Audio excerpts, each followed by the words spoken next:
Year 7, Part 2. Sometimes Pat would escape from it all to her fields and woods, at peace in their white loveliness. It carried her through many hard hours to remember that in 10 minutes she could, if she must, be in that meadow solitude of her secret field, far from babble and confusion. There were yet wonderful, ethereal dawns which she and Ray shared together. There were yet full moons rising behind snowy hills, rose tints over sunset dells, slender birches and shadowy nooks, winds calling to each other at night, apple-green dims, starry quietudes that soothed your pain. April buds in happiness. Thank God, April still comes to the world, and Silverbush to be loved and protected and cherished. And with the spring, Joe came home to be married at last, after everyone had concluded, so Mrs. Binney said, that poor Enid Sutton was never going to get him. Many's the time I've said to her, "Don't be too sure of him. A sailor has a sweetheart in every port. It isn't as if you was still a girl. You never can depend on them sailors. Take Mrs. Rory McPherson at the bridge, a disappointed woman if ever there was one. Her husband was a sailor, and she thought he was dead and going to get married again when he turned up alive and well." There was a big, gay wedding at the Suttons, and everyone thought bronzed Joe remarkably handsome. Pat thought so too, and was proud of him. But he seemed a stranger now. Joe, whose going had once been such a tragedy.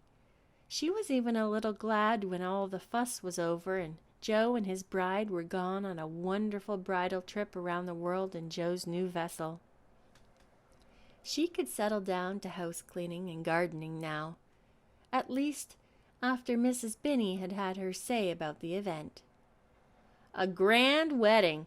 Some people don't see how old Charlie Sutton could afford it, but I always say most folks is only married once, and why not make a splurge? I always did like a wedding. Wasn't May the naughty thing to run off the way she did, so sly-like?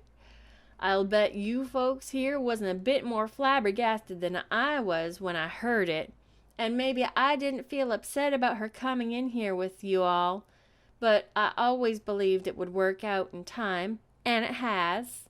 People said May could never live in peace here, Pat was such a crank, but I said, no, Pat isn't a crank, it's just that you have to understand her.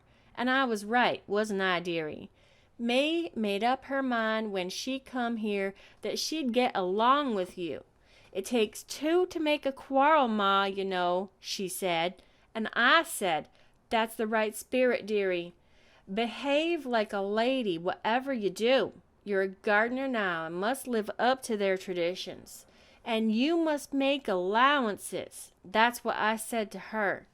You must make allowances. And don't be scared. I hope my daughter isn't a coward, I said. It's a real joy to me to see how well you've got on together, though I don't deny that Judy Plum has been a hard nut to crack. May has felt certain things. May always did feel things so deeply, but she just made allowances, as I advised her. Judy Plum has been spoiled, as everyone knows, I told her. But she's old and breaking up fast, and you can afford to humor her a bit, dearie. Oh, I'm not going to stoop to argue with a servant, May says. I'm above that. May always was so sensible. Well, I'm glad poor Enid Sutton has got married at last. She's gone off terrible these past 3 years waiting for Joe and not knowing if he'd ever come. And what about you, Pat dearie? I can't imagine what the men are thinking of. Isn't your widower a bit slow? With a smirk, that had the same effect on Pat as a dig in the ribs. "Folks think he's trying to back out of it, but I tell them no, that'll be a match yet. Just you encourage him a little more, dearie. That's all he needs. To be sure, May said to me the other day, 'I wouldn't take another woman's leavings, Ma.' But you're not getting any younger, Pat, if you'll excuse my saying so. I was married when I was 18, and I could have been married when I was 17. My dress was of red velvet, and my hat was of black velvet with a green plume. Everyone thought it elegant, but I was disappointed. I always wanted to be wedded in a sky blue gown, the hue of God's own heaven."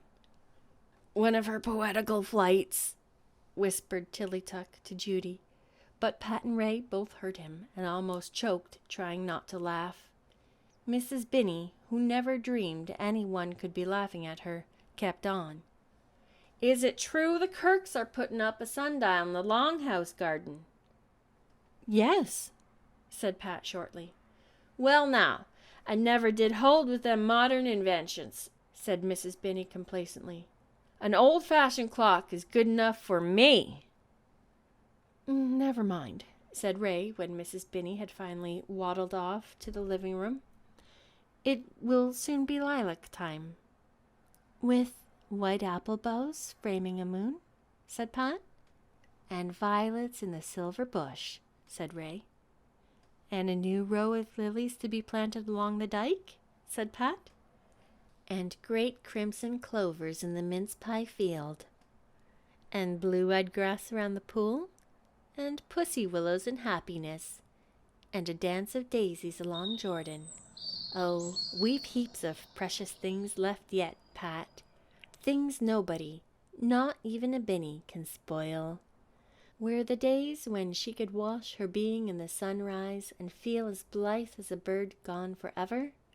Perhaps they would come back when the new house would be built and Silver Bush was all their own again. But that was as yet far in the future. There was Judy coming across the yard, bringing in some drenched little chickens May had forgotten to put in. Was Judy getting bent? Pat shivered. But still, life seemed sadly out of tune, struggle as bravely as one might.